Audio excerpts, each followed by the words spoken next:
Sí se ve, doctor. ¿Cierto? Gracias.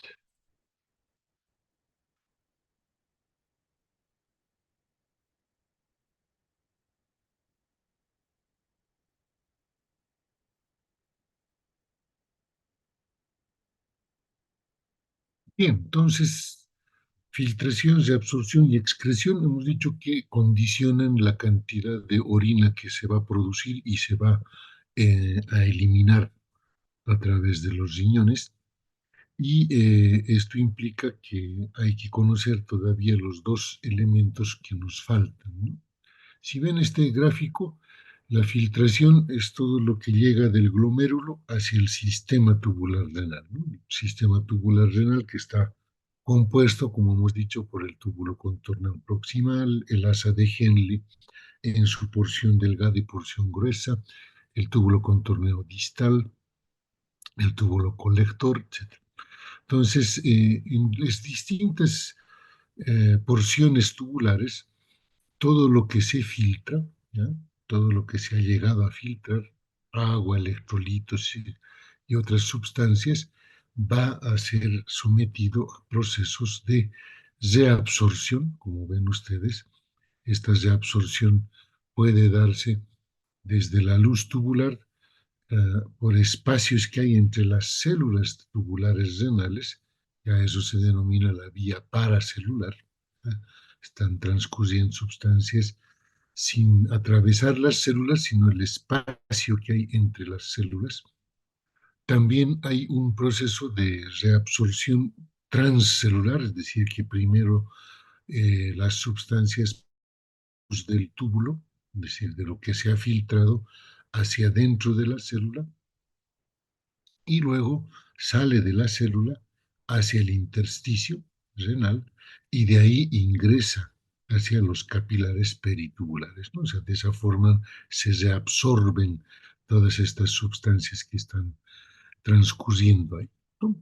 Entonces, vamos a ver que también hay ciertas sustancias en algunas porciones tubulares que se excretan, que quiere decir que las células tubulares hacen una actividad para que las sustancias que van a ser excretadas pasen, ¿ya? De la sangre al intersticio, del intersticio a la célula, y de la célula hacia el túbulo, hacia la luz tubular renal y por lo tanto eso se va a ir con la orina, ¿ya? Eso lo vamos a perder con la orina.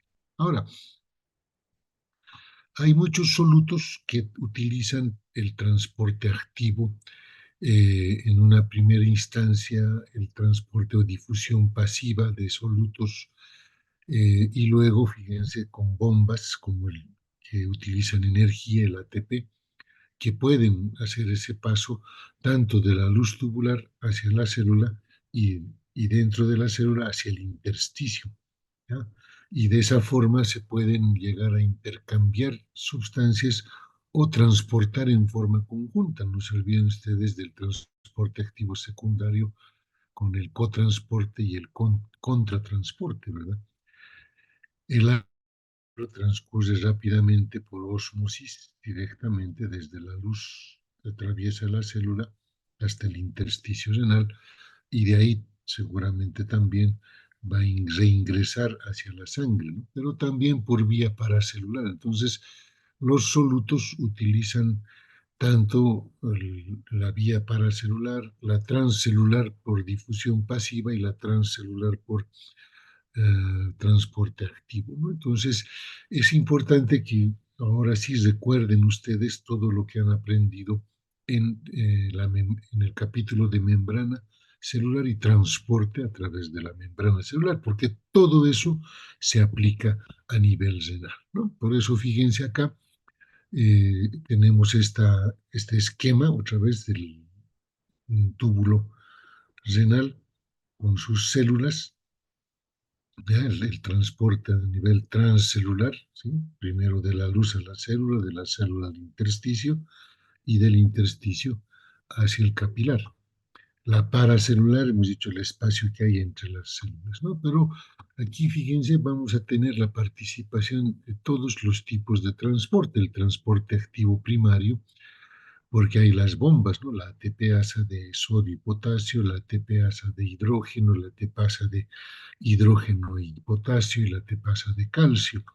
Entonces, todas estas van a estar distribuidas en los distintos segmentos tubulares y vamos a ir aprendiendo posteriormente de ello. También está el transporte activo secundario por difusión facilitada, por acoplamiento indirecto, por contratransporte, por cotransporte también. Vamos a ver que hay movimiento desde la luz tubular hacia las células, ¿sí? Y el agua va por un mecanismo pasivo, ¿verdad? Entonces, cuando el intersticio renal es hiperosmolar, obviamente el agua va a pasar por osmosis, porque aquí se va a generar un movimiento osmótico de agua, y vamos a ver eso en el siguiente capítulo cuando hablemos de orinas diluidas y orinas concentradas, ¿no? Que es otra función importante del. Entonces, ustedes tienen acá lo que hemos visto recién, es decir, la filtración glomerular. Acá estamos viendo un resumen de lo que es el aclaramiento de la inulina. La inulina nos sirve para calcular la tasa de filtración glomerular porque es una sustancia que se inyecta en la sangre, circula en la sangre, fíjense, se filtra completamente, ¿ya? Y pasa hasta la orina, ¿ya? No se reabsorbe y tampoco se excreta, fíjense, o sea, hay ausencia de reabsorción y ausencia de secreción. La inulina se concentra en la orina porque el agua se sigue reabsorbiendo con normalidad, ¿ya? Entonces, y lo que para nosotros es importante es cuánto se excreta por tiempo, ¿no? La concentración urinaria de inulina y el volumen de orina a tiempo.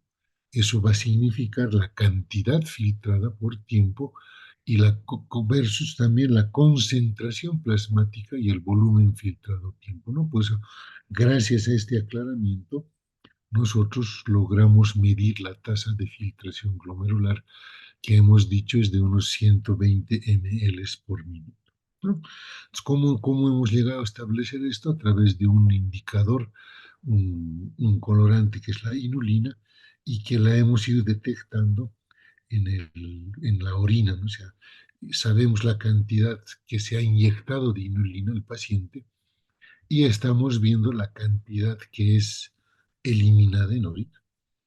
Entonces, calcular esto, ¿no?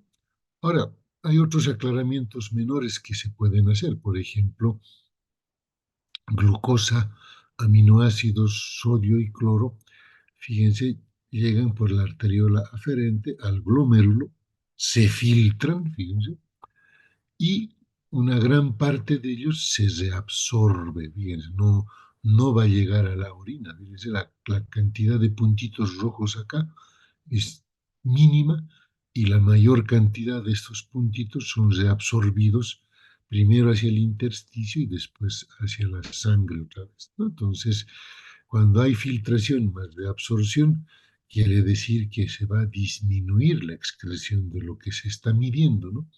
En este caso, esto podemos hacer con la glucosa, aminoácidos, sodio, cloro, etcétera, ¿no? Ahora, al contrario, fíjense, los aniones orgánicos, ¿ya? La atropina, el ácido paraminobutílico, etcétera, están circulando, circulan, se filtran, ¿ya? Y además se excretan, es decir, van a pasar del capilar peritubular hasta el túbulo renal otra vez, y ese es el fenómeno de excreción. Quiere decir que la filtración más excreción implica un aumento de la excreción de las sustancias que estamos viendo acá. Los aniones orgánicos, por ejemplo, tienen este comportamiento, es decir, se filtran una parte de ellos, pero también se excretan activamente y aumentan la concentración en la orina que va a ser excretada al final, como producto final, ¿no? Entonces ahí también volvemos a ver los tres procesos que ya los estamos conociendo mejor: la filtración glomerular, la reabsorción y la secreción o excreción renal. Entonces, la reabsorción tubular es muy selectiva, ¿ya? Es decir, no es lo mismo para todas las sustancias. Por ejemplo, glucosa y aminoácidos, ya en el túbulo contorneado proximal se reabsorben completamente. ¿Ve? Fíjense, no llega ni al asa de Henle esa circulación de la glucosa y los aminoácidos, y en el túbulo contorneado proximal se reabsorben completamente. Iones como el sodio, el cloro o el bicarbonato tienen una tasa de reabsorción variable, eso ya es de acuerdo a necesidad, ¿no? Si necesitamos retener sodio, pues lo reabsorbemos más. Si necesitamos reabsorber cloro, lo reabsorbemos más. Si necesitamos reabsorber bicarbonato, los detenemos y los reabsorbemos. Y al contrario, ¿no? Si necesitamos eliminar sodio, lo eliminamos en la orina, y lo propio con el cloro y el bicarbonato. Otras sustancias, en cambio, como la uricreatinina, no se reabsorben, es decir, se filtran, son productos de desecho, se filtran y pasan a la orina directamente. En ninguna porción de los tubos se produce una reabsorción. O sea, se lo deja, se ha filtrado y va a irse con la orina totalmente. ¿Ya? Entonces, hemos visto ya claramente que para la reabsorción tubular requerimos dos pasos, ¿verdad? Un transporte a través del epitelio tubular renal hacia el intersticio, que puede ser por vía paracelular y transcelular, hemos visto en los esquemas, y luego un transporte del epitelio capilar peritubular del intersticio hacia la sangre, ¿no? O sea, eso ya pasa por ultrafiltración del agua y solutos, dependiendo ya de la presión hidrostática y presión oncótica que se produzca en el nivel del capilar peritubular y el intersticio del tejido renal, ¿no? Entonces, en el espacio que está entre los túbulos y los capilares, queremos decir.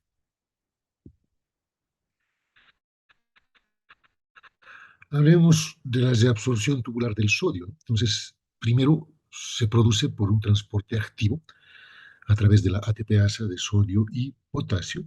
¿Ya? Esta bomba hace de que reabsorbamos sodio y eliminemos potasio, pero no es la única forma de reabsorber sodio a través del transporte activo con generación de energía. ¿Ya? También el sodio puede reabsorberse por gradiente electroquímico. No olvidemos que es el sodio un catión, es decir, tiene carga positiva, y cuando hay un gradiente químico puede ser atraído por carga negativa, es decir, cuando dentro de la célula epitelial tubular renal existe un gradiente electroquímico, pasar de inmediato. ¿Ya? Y hay otro paso, otra forma de reabsorber el sodio, que es la reabsorción pasiva por ultrafiltración. Y de esa forma el sodio puede pasar del intersticio renal hacia el capilar peritubular. ¿Ya? Pero también, fíjense, el sodio tiene otra característica adicional, que también puede moverse gracias al transporte activo secundario, ¿no? Aprovechando la energía generada en el transporte activo primario, puede producirse una difusión facilitada. Por ejemplo, gracias a proteínas transportadoras que tienen dos brazos y que con un brazo jalan al sodio y con el otro brazo dar o la glucosa o a los aminoácidos. Y por lo tanto va a haber una especie de cotransporte, es decir, van a viajar juntos gracias a la proteína transportadora el sodio más una glucosa o el sodio más un aminoácido. Y eso lo hacen aprovechando la energía del transporte activo primario, ¿no? Entonces se da una difusión facilitada. Ahora, la glucosa y los aminoácidos también pueden ser movidas por transporte activo secundario de la luz tubular hacia la célula tubular renal. Por difusión facilitada pueden pasar, por esto que acabamos de decir, ¿no? de la célula tubular al intersticio y del intersticio al capilar en forma pasiva, transporte pasivo, ultrafiltración también.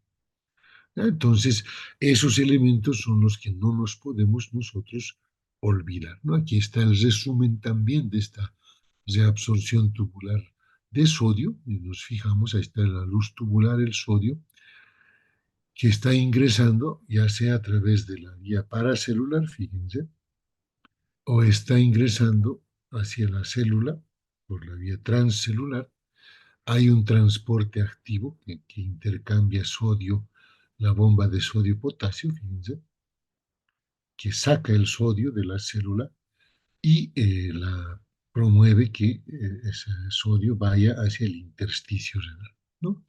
Entonces, cuando hay una carga de -70 milivoltios dentro de la célula, el sodio puede entrar también siguiendo un gradiente electroquímico, ¿no? Entonces, el sodio se difunde a través de la membrana luminal, también llamada membrana apical, al interior por gradiente químico creado por la bomba de ATPasa de sodio y potasio, ¿no? Entonces, este gradiente electroquímico hace que el sodio pueda ingresar por gradiente electroquímico.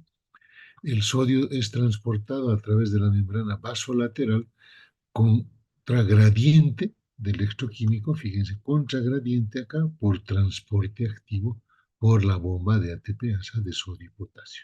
¿Ya? Entonces el sodio, el agua y otras sustancias se reabsorben del intersticio, del líquido intersticial renal, hacia los capilares peritubulares por ultrafiltración, un proceso pasivo que está gobernado más que todo por los gradientes de presión hidrostática y coloidos, ¿no? Entonces, las tres formas de transporte de reabsorción se dan en la reabsorción tubular del sodio.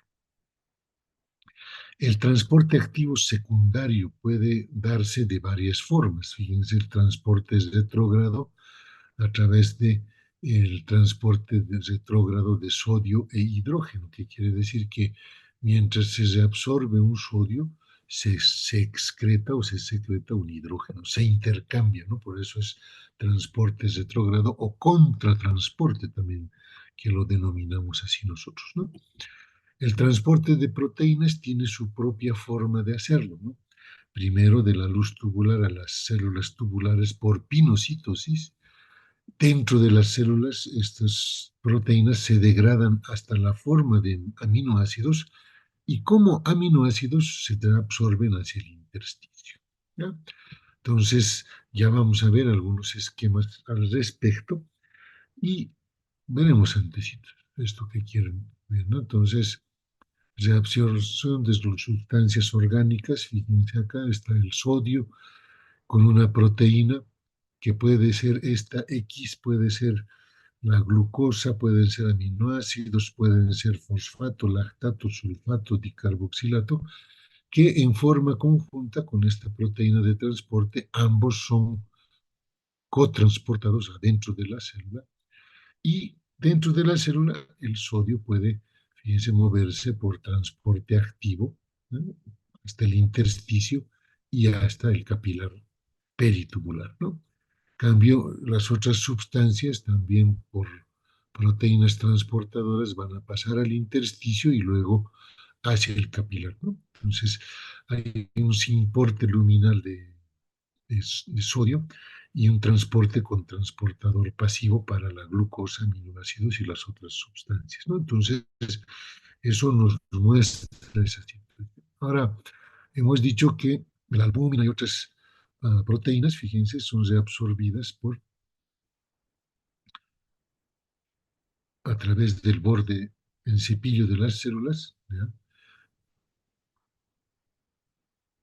Una vez que ingresan por pinocitosis hacia dentro de la célula, fíjense, tiene un reciclado de receptores de endosomas, entonces dentro de la célula son degradados por los lisosomas primarios y lisosomas secundarios hasta conformarse o transformarse en aminoácidos, que son la base de toda proteína, ¿verdad?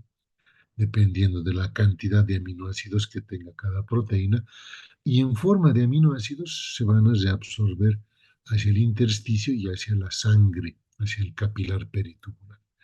¿No? La otra forma es que si hay oligopéptidos o dipéptidos, estos son absorbidos, reabsorbidos gracias a peptidasas extracelulares y una vez que ingresan adentro de la célula, esta peptidasa las separa en aminoácidos libres. Hemos mencionado que esos aminoácidos libres van a poder reabsorberse hacia la sangre, ¿no? Entonces, también puede darse la situación de que se aproveche el transporte de hidrógeno, fíjense, junto con las peptidasas y el hidrógeno ingresa adentro de la célula para después ser también intercambiado con sodio por la bomba de sodio e hidrógeno. Entonces, son maneras de que se producen estos procesos de reabsorción y que los vemos en esos sistemas. Ahora, hay un que hay que conocer lo que se denomina el transporte máximo. El transporte máximo significa que existe un límite de reabsorción y que ese límite produce la saturación de la reabsorción. Por lo tanto, ya no se reabsorbe la sustancia y como ya no se está reabsorbiendo, está pasando a la orina, ¿no? Esto sucede, por ejemplo, con la glucosa. Cuando la glucosa sobrepasa los 320 nanogramos por minuto, ya se satura la reabsorción de glucosa, si ya no se puede reabsorber más y empieza a pasar glucosa a la orina, entonces empieza a haber glucosuria. ¿Ya? Entonces hay transporte activo para aminoácidos, hay transporte máximo, perdón, para proteínas plasmáticas que igual cuando se sobrepasan los 30 miligramos por minuto empezará a haber proteinuria, ¿sí? Y para la creatinina, cuando sobrepasa los 16 miligramos por minuto, empieza a haber creatinuria, ¿no? Creatinuria. Y no hay saturación, sin embargo, para sustancias que tienen reabsorción pasiva, por ejemplo, sustancias que se transportan por gradiente electroquímico, por permeabilidad de la membrana o por el tiempo de permanencia. Y uno de esos elementos es el sodio. El sodio no tiene saturación. ¿Qué quiere decir? Que cuando hay mayor cantidad de sodio en los túbulos, mayor sodio se absorbe, reabsorbe. Peor aún cuando el líquido filtrado circula lentamente, o sea, la filtración glomerular tiene una velocidad de viaje, si ustedes quieren, a través de los túbulos. Si esta velocidad es lenta, las células tubulares renales hacen su función, reabsorben todo el tiempo. Por lo tanto, si el filtrado glomerular circula lentamente, va a haber mayor reabsorción. Y a veces, por la presencia de ciertas hormonas, como vamos a ver, bueno, ya lo hemos visto anteriormente con el sistema renina, angiotensina, aldosterona, cuando hay aldosterona, la aldosterona tiene un efecto en el sistema tubular renal y aumenta la reabsorción de sodio. Es decir, el sodio se va a reabsorber sin ningún tipo de saturación. ¿Ya? Entonces, en cambio, para otras sustancias sí hay saturación. ¿Ya? Entonces, sea cual sea la forma en que el sodio está siendo reabsorbido, no hay saturación en su transporte, ¿no? Y esto del transporte máximo se nota mejor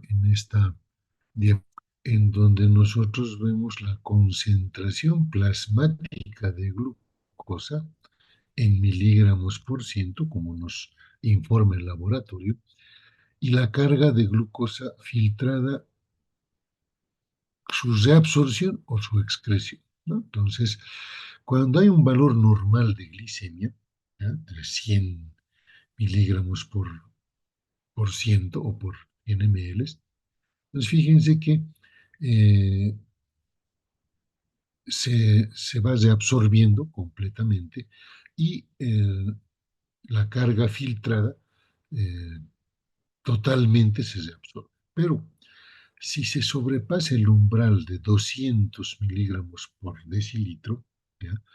Entonces fíjense, empieza a generarse el transporte máximo.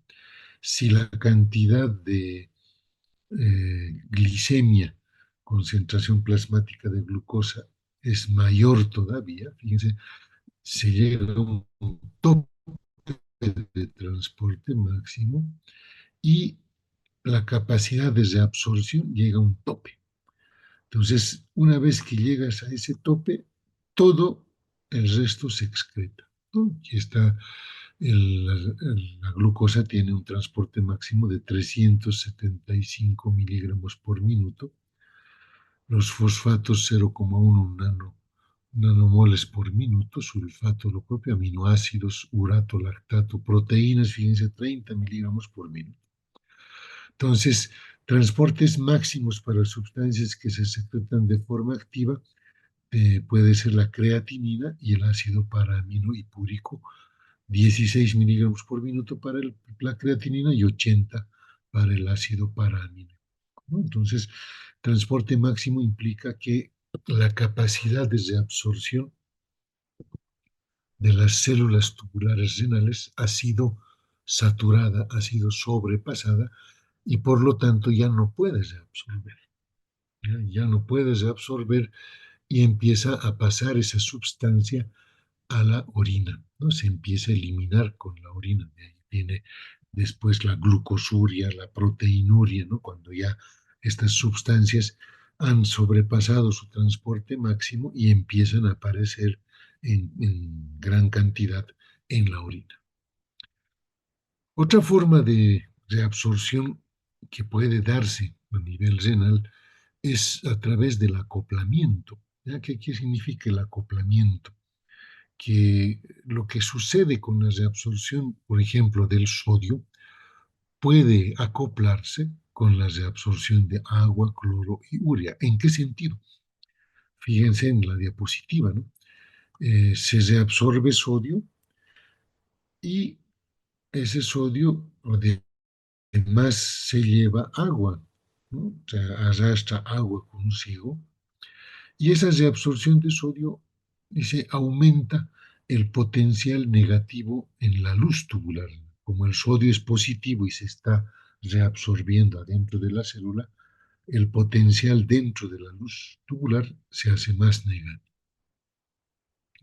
Además, como se ha llevado consigo agua, dentro del túbulo renal aumenta la concentración de cloro, porque el agua se está reabsorbiendo junto con el sodio y están dejando más concentración de cloro y más concentración de urea.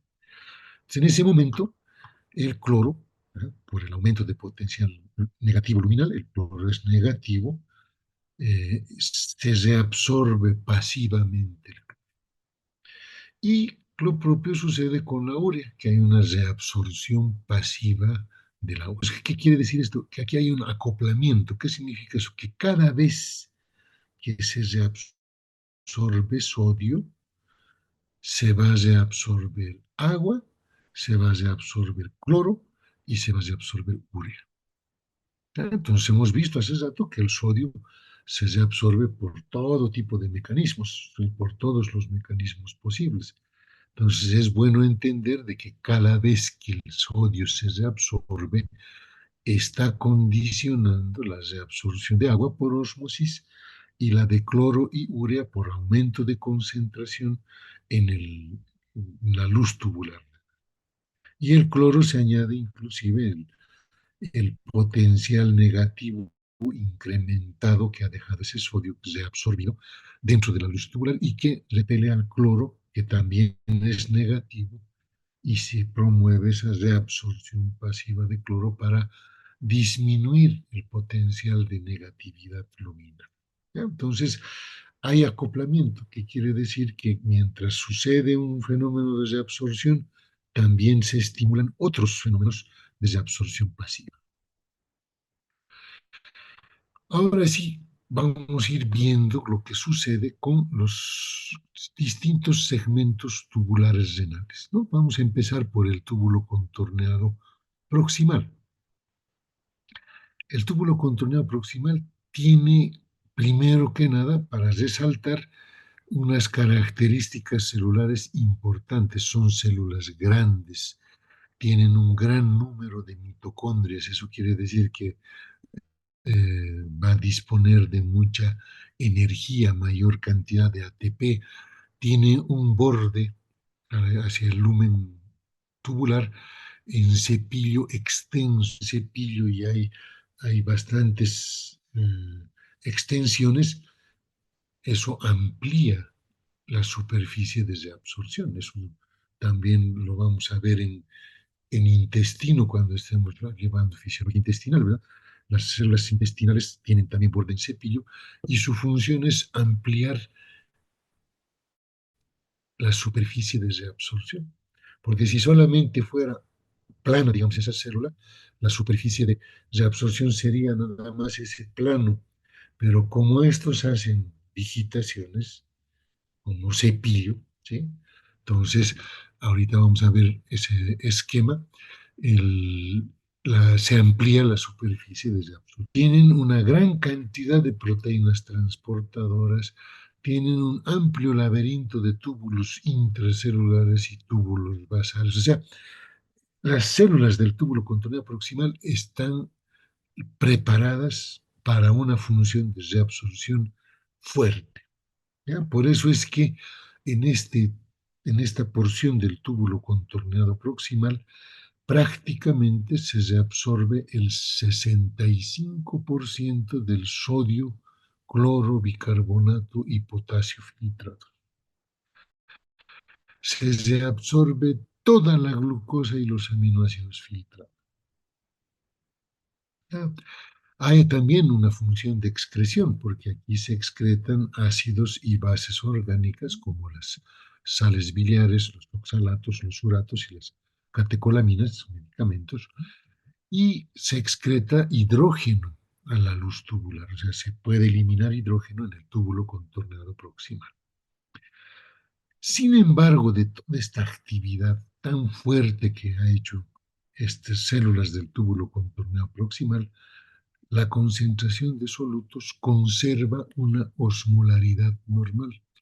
Solamente disminuye la concentración de bicarbonato, glucosa y aminoácidos, pero aumenta la concentración de creatinina y urea. Pero si medimos la osmolaridad, va a seguir siendo de 300 miliosmoles. Entonces, ¿esto qué ha significado? Que al mismo tiempo que se ha reabsorbido solutos, como el sodio, cloro, estos han generado también movimiento osmótico del agua. Porque si solamente se hubiesen reabsorbido los solutos y no el agua, entonces la osmolaridad se hubiese diluido, hubiese disminuido la osmolaridad, ¿verdad? Pero como no ha sucedido así, sino que en la misma proporción de solutos también se ha llevado consigo agua, la osmolaridad es normal. Aquí tienen el esquema de nuestro libro. Estamos hablando de esta porción del túbulo contorneado proximal, ¿ya? En donde hemos dicho que se reabsorbe el 65% de sodio, cloro, bicarbonato, potasio, toda la glucosa y los aminoácidos filtrados, y fíjense el agua que se va con ellos. Entonces, por eso la osmolaridad dentro del lumen tubular es isoosmótico, si no se modifica.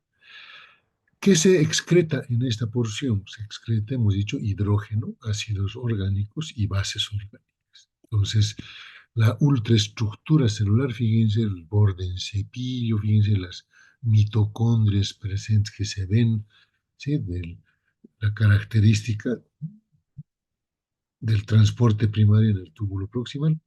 Se reabsorbe el 65% de estas sustancias, ¿ya? Y se excretan ácidos orgánicos, bases e hidrógeno hacia la luz tubular, ¿no? Entonces, pero la osmolaridad dentro de la luz tubular se mantiene isoosmótica. ¿Por qué? Porque también se reabsorbe la misma cantidad de agua. ¿Qué sucede en el asa de Henle? El asa de Henle, que es esto que estamos viendo acá, una porción delgada y una porción gruesa del asa de Henle, ¿no? Entonces, va a haber diferencias entre ambas porciones, ¿sí? Porque la porción delgada tiene células pequeñas, sin borde en cepillo, con muy pocas mitocondrias. En cambio, en la porción gruesa vuelven a haber células grandes con gran actividad metabólica. Entonces, hay esa diferencia entre esos dos segmentos de la de Henle, ¿no? El segmento delgado y el segmento grueso, o porción delgada y porción gruesa. Entonces, en la porción descendente delgada, lo que sí sucede es que es muy permeable al agua y 20% del agua se reabsorbe acá. Es poco permeable al sodio, urea y solutos. Y la porción delgada es poca acción de reabsorción. Es decir, que solo se ha reabsorbido agua en la porción delgada. ¿Ya? Entonces, en cambio, en la porción gruesa, cuando llega el filtrado glomerular, llega a la porción gruesa, fíjense, se suma una reabsorción del 25% del sodio, cloro y potasio filtrados. En esta porción gruesa es importante la reabsorción activa de calcio, magnesio y bicarbonato. Hay bomba de ATPasas de sodio y potasio. Hay transporte facilitado de potasio y transporte retrógrado de sodio e hidrógeno. Se reabsorbe sodio y se excreta hidrógeno. ¿Ya? Fíjense, entre túbulo contorneado proximal y asa de Henle, porción gruesa, el 90% de todo el sodio, cloro y potasio filtrado ya se absorbe. Apenas está circulando por el sistema tubular renal un 10% de lo filtrado. Entonces, esa es la capacidad. Si vemos nosotros este esquema, fíjense en la porción delgada del asa de Henle, sus células no tienen borde en cepillo, son casi células planas, pero sí son permeables al agua. Entonces sí se reabsorbe agua. En cambio, en la porción gruesa, fíjense, vuelven a ver las células grandes con borde en cepillo, con muchas mitocondrias, proteínas transportadoras, ATP, etcétera, y ahí se reabsorbe el 25% del sodio, cloro, potasio, calcio, bicarbonato y magnesio.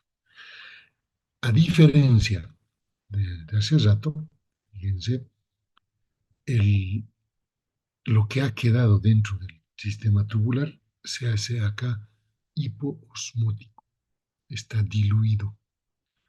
¿Ya? Entonces, ¿y por qué es hiposmótico en la porción gruesa de la asa de Henle? Porque esta es una porción impermeable al agua. ¿Eso qué quiere decir? Que puede haber esta reabsorción de solutos, pero no se reabsorbe agua. Y si bien se había concentrado el contenido tubular en la porción delgada de la asa de Henle, en la porción gruesa se diluye. ¿Por qué? Porque en esta porción gruesa no hay permeabilidad al agua y por lo tanto, al reabsorberse gran cantidad de solutos, acá se queda diluido, por eso se dice hipoosmótico. Y lo único que se excreta en la porción gruesa de las ADGL es hidrógeno. Ojo, túbulo proximal, secreción de hidrógeno. Asa de Henle, porción gruesa, secreción de hidrógeno. Entonces, fíjense acá lo que sucede en esta asa de Henle. Hay diuréticos de asa, como la furosemida, el ácido tacrínico, la bumetanida, que producen una disminución del funcionamiento, un bloqueo de este transporte de sodio, cloro y potasio. O sea, al bloquearse esto, no se reabsorbe sodio, ¿ya? Se va a quedar en la luz tubular el sodio y por eso se va a producir diuresis, ¿ya? Es decir, se va a quedar más hiperosmótico dentro de la luz tubular y eso va a atraer agua y con ello se va a producir el fenómeno de diuresis, ¿no? Por el uso de estos diuréticos de asa. En el asa de Henle bloquean este transporte de sodio, potasio y cloro, ¿no? Dos cloros, un sodio y un potasio que normalmente deben ingresar gracias a esta proteína y que después el potasio pueda ir a un lado o al otro lado. El sodio también puede intercambiarse por hidrógeno, fíjense. Se reabsorbe sodio, se excreta hidrógeno. Y ese mismo sodio puede, con transporte activo, intercambiarse por la bomba de sodio y potasio, reabsorberse un sodio y eliminarse un potasio, ¿no? O sea, excretarse un potasio. Entonces, estos diuréticos son los que actúan a este nivel, impidiendo esta reabsorción de estas cuatro sustancias, de estos cuatro iones, y eso va incrementando la osmolaridad en la luz tubular y atrayendo agua. Por eso se produce la diuresis en mayor cantidad. Veamos qué pasa en el túbulo contorneo distal. El túbulo contorneo distal tiene una parte inicial que ya sabemos es parte del complejo yuxtaglomerular. Y eso es importante para la retroalimentación de la tasa de filtración glomerular y del flujo sanguíneo, ¿verdad? Entonces, las células que están en el complejo yuxtaglomerular, pues, sabemos ya cómo funcionan, son muy sensibles a la concentración del sodio y cloro, y una vez que disminuye el sodio dentro de la luz tubular y así disminuido llega a la primera porción del túbulo contorneo distal, estimula la liberación de la renina que después va a convertir el angiotensinógeno en angiotensina 1 y después por la enzima convertidora de angiotensinógeno se va a convertir el angiotensina 1 en angiotensina 2 que tiene un potente efecto vasoconstrictor, ¿verdad? Bien, pero en esta porción del túbulo contorneo distal hay reabsorción. Se sigue reabsorbiendo sodio, potasio y cloro. Y es una porción, al igual que la porción gruesa del asa de Henle, impermeable al agua y a la urea. Quiere decir que no reabsorbe agua, solo está reabsorbiendo sodio, cloro y potasio, y a pesar de reabsorber sodio y cloro, que deberían producir ósmosis de agua, como es impermeable esta porción del túbulo al agua, entonces no puede reabsorber, salvo, ¿ya? Salvo que haya presencia de hormona antidiurética, ¿ya? La última porción del túbulo contorneo distal más el túbulo colector porción cortical tiene dos tipos celulares, ¿ya? Las células principales y las células intercaladas. Las células principales se ocupan de la reabsorción de sodio y excreción de potasio gracias a la bomba de ATPasa de sodio y potasio, que a su vez también es estimulada por la aldosterona. Esta aldosterona, además, va a producir en las células intercaladas la excreción de hidrógeno, porque va a haber una ATPasa de hidrógeno que se va a ocupar de la excreción de hidrógeno. Nuevamente, fíjense, otra porción del segmento tubular que excreta hidrógeno. Eso nos va a ayudar a entender cómo el riñón regula el equilibrio ácido-base después. La permeabilidad al agua está regulada por la hormona antidiurética. Cuando hay hormona antidiurética, aumenta la permeabilidad o se activa la permeabilidad y por lo tanto el agua es reabsorbida nuevamente y por eso se llama antidiurética, ¿verdad? Se opone a la diuresis. Entonces se absorbe mayor cantidad de agua, se ahorra esa cantidad de agua y esa cantidad de agua retorna a los capilares peritubulares y por ende a la sangre como tal.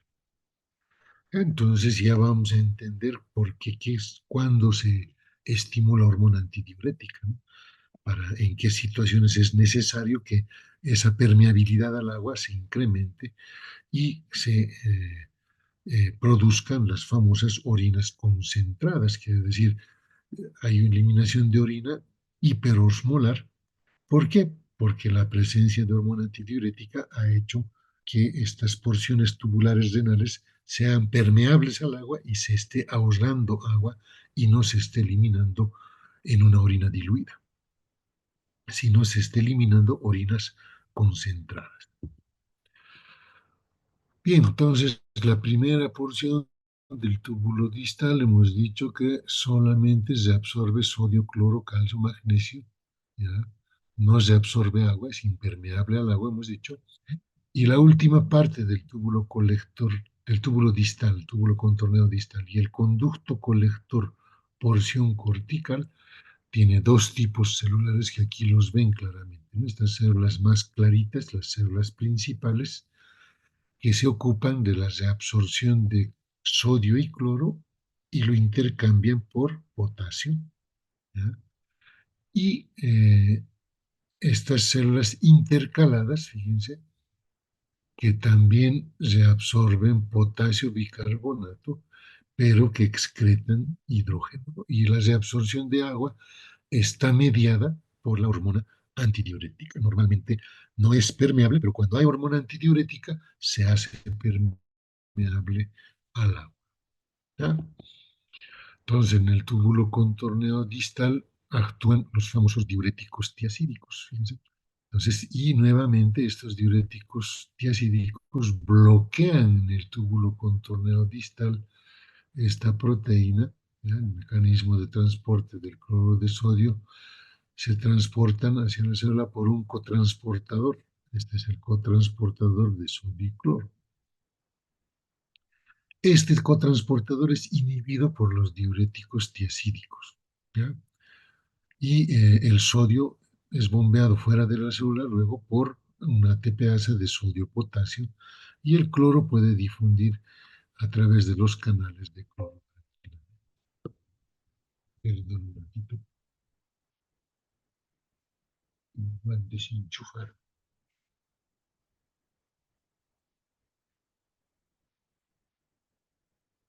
Y ya, ahora sí.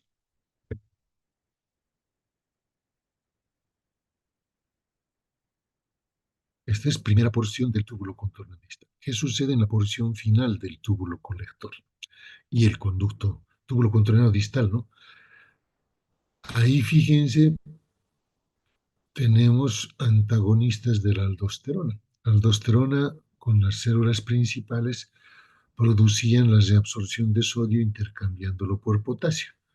Estos diuréticos son antagonistas de la aldosterona, por lo tanto van a disminuir la reabsorción de este sodio y también otros diuréticos que son los bloqueantes de los canales de sodio, como la amilorida y el triamtereno, van a impedir que el sodio ingrese a la célula por sus canales de sodio y todo esto va a redundar en un incremento de la concentración de sodio dentro del túbulo y el movimiento osmótico de agua hacia la luz tubular renal. Si nos acordamos bien de todo esto que estamos viendo, ya estamos entendiendo cómo funcionan los diuréticos, ¿verdad? En general, los diuréticos impiden la reabsorción de sodio y cloro en distintas porciones del sistema tubular renal. Y al impedir eso, aumentan la osmolaridad en la luz tubular, atraen agua consigo y esa agua en gran cantidad se va a ir a la orina, ¿ya? Junto con ese sodio y ese cloro que no se han reabsorbido. ¿Ok? Entonces, ya empezamos a entender que la mayor parte de los diuréticos tienen la función de evitar la reabsorción de sodio y cloro y por lo tanto generar una hiperosmolaridad en la luz tubular renal que va a atraer agua para llevarse consigo. Ahora, hay una última porción que nos falta ver, que es el conducto colector, porción medular, ¿no? Estamos refiriéndonos a esta parte. Fíjense, ahí nuevamente hay reabsorción de agua. Se dice que hasta el 10% del sodio y agua filtrados se reabsorben acá. Esta es la parte que determina la excreción final de agua y solutos. ¿Ya? La permeabilidad al agua, sin embargo, está regulada también por la hormona antidiurética, es decir, que si hay hormona antidiurética no se va, eh, reabsor- mm, se va a hacer permeable y se va a reabsorber mayor cantidad de agua más bien acá. ¿Ya? Entonces, existe en esta porción una permeabilidad a la urea que es importante porque gracias a esta permeabilidad a la urea, fíjense, se va a reabsorber urea. Esta urea va a entrar al intersticio, va a incrementar la osmolaridad del intersticio y esta urea va a volverse a ingresar hacia el asa de Henle y va a recircular, fíjense, se va a reabsorber acá, va a incrementar la osmolaridad del intersticio renal y se va a reabsorber otra vez en el túbulo, en el asa de Henle, va a circular nuevamente y va pues, otra vez va a ser lo mismo. ¿Sí? Entonces, esta recirculación de la urea es importante, como vamos a ver en el siguiente capítulo, para la concentración de la orina, porque gracias a que incrementa la osmolaridad del intersticio, entonces también, cuando hay hormona antidiurética, esa, esa agua se va a reabsorber totalmente acá. Hay excreción de hidrógeno. Fíjense otra vez, otra porción del sistema tubular renal que excreta hidrógeno participando en el equilibrio ácido-base, ¿no? Entonces se reabsorbe sodio-cloro, agua mediado por la hormona antidiurética, se reabsorbe urea que va a recircular y va a ayudar a mantener y a incrementar la hiperosmolaridad del intersticio renal, se va a reabsorber bicarbonato y se excreta hidrógeno. Importantes estos dos para el equilibrio ácido-base en el organismo. Bien, entonces ahí tienen un resumen de lo que podríamos mencionar nosotros. Esto es obviamente de otra bibliografía, donde aquí está la filtración, el glomérulo, el capilar glomerular, y vamos viendo, ¿no?, cómo en el túbulo contorneo proximal, fíjense, se reabsorbe sodio, cloro, potasio, se, se excreta amonio, ¿sí? Se reabsorbe toda la glucosa, los aminoácidos, fosfatos que se han filtrado con transporte activo secundario, se reabsorbe cloro, agua, urea, ¿ya? Pero se excretan productos del metabolismo, ¿no?, el ácido paraamino butírico y inclusive pueden ser excretados en esta porción del túbulo contorneado.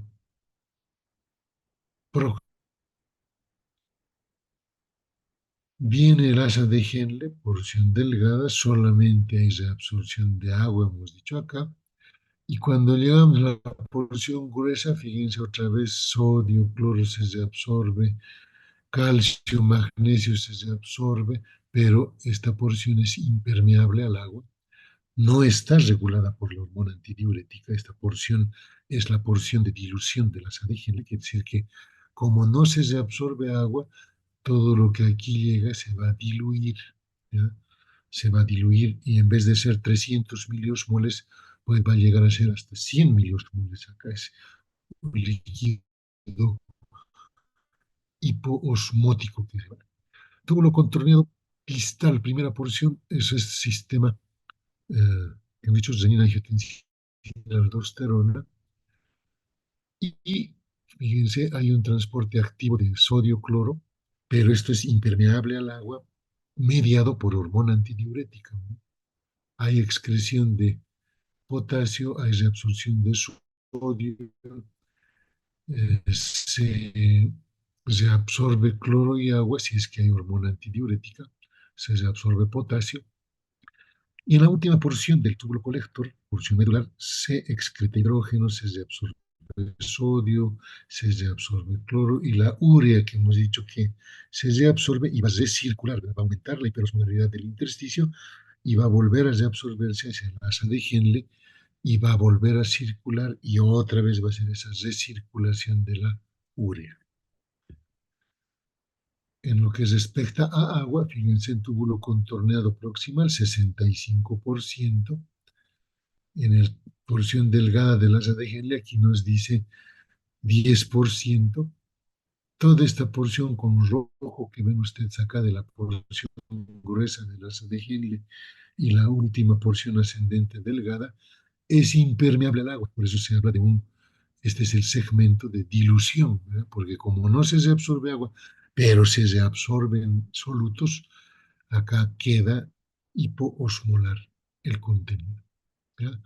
Luego vuelve a reabsorberse agua en la primera porción del túbulo proximal, pero en la porción final del túbulo distal, perdón, y la porción cortical del túbulo colector, y la porción medular del túbulo colector, toda la permeabilidad al agua está mediada por la hormona antidiurética. Bueno, cuando hay hormona antidiurética, se reabsorbe en cantidad todo lo que queda de agua, ¿ya? O sea, hay una antidiuresis máxima y apenas se elimina el 5% del agua filtrada.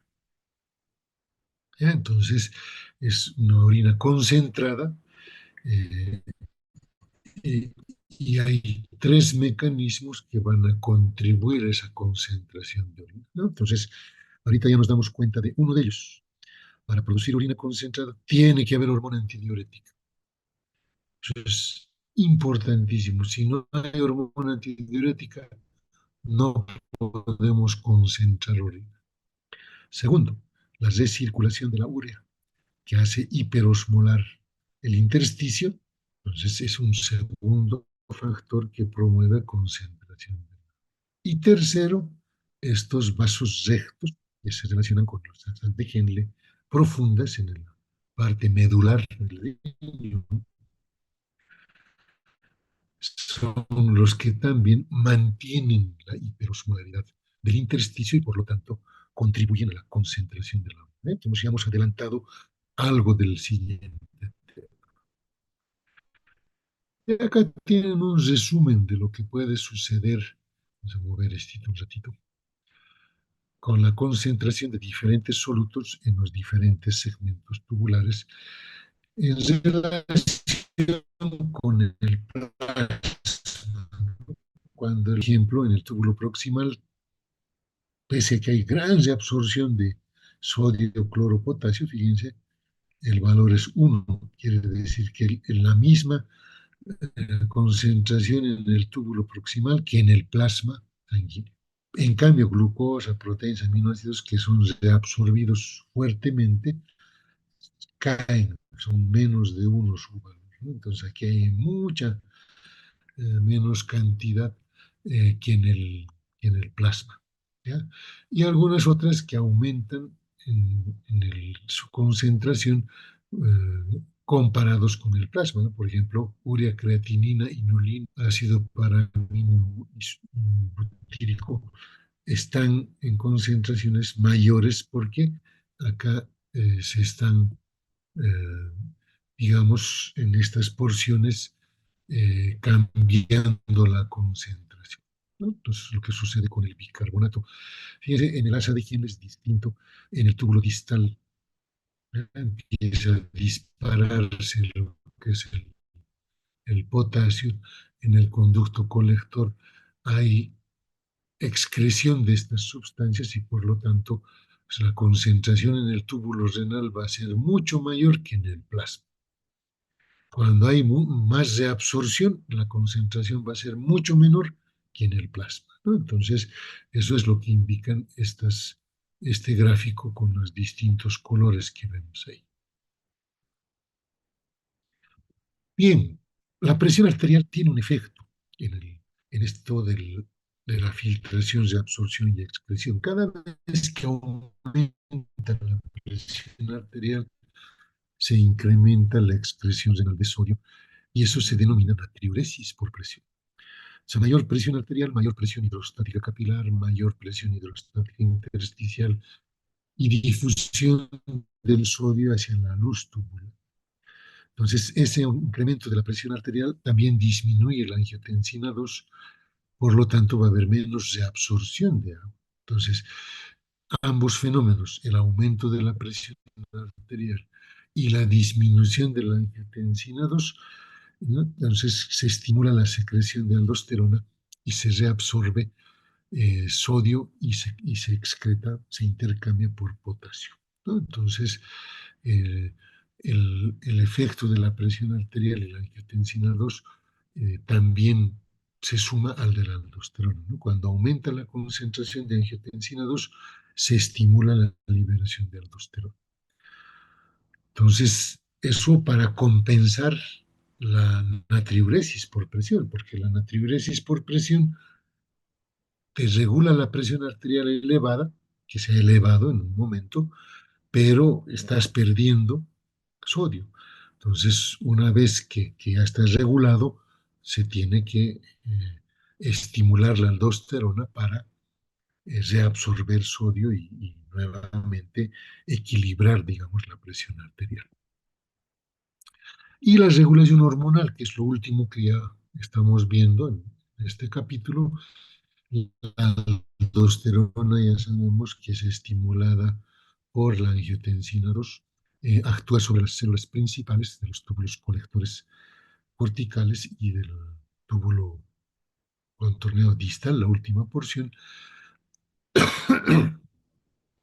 perdón.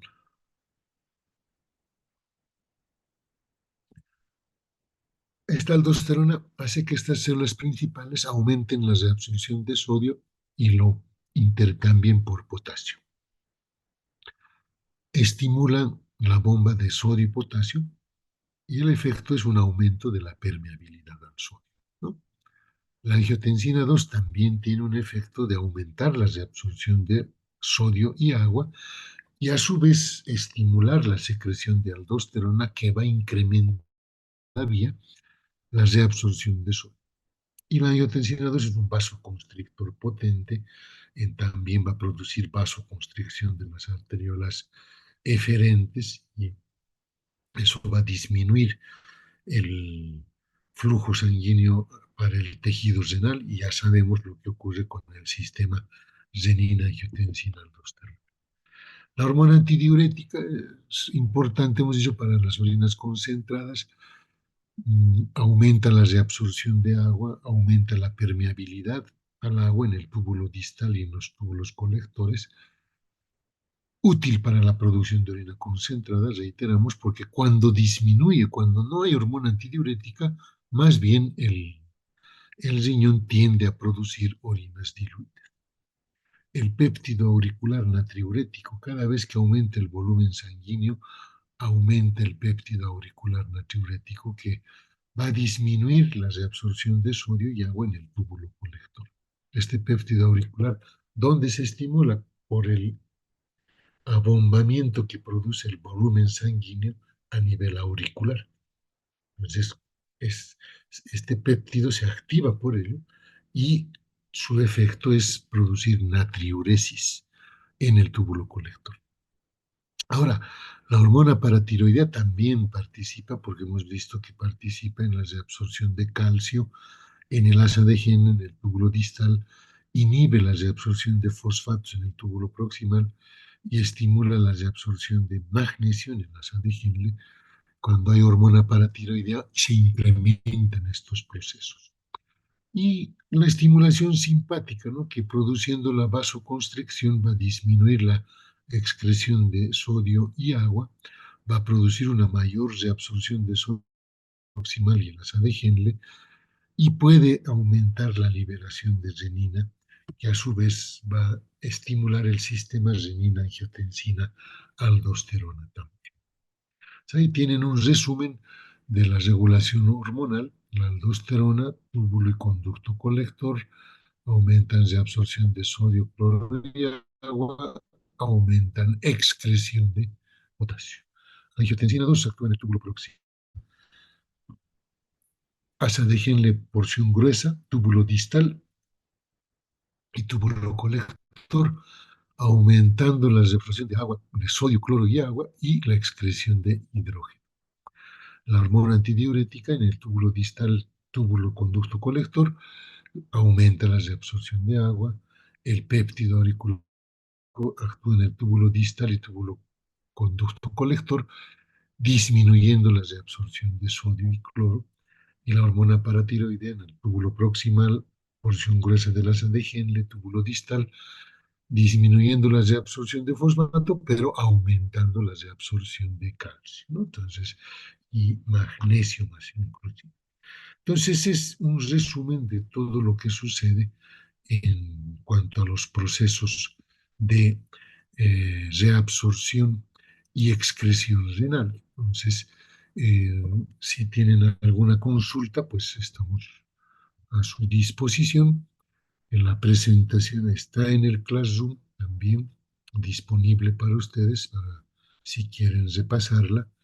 Eh, si no hay ninguna consulta, nuestra siguiente clase estaríamos haciéndola el miércoles con la producción de orinas diluidas y orinas concentradas por el riñón.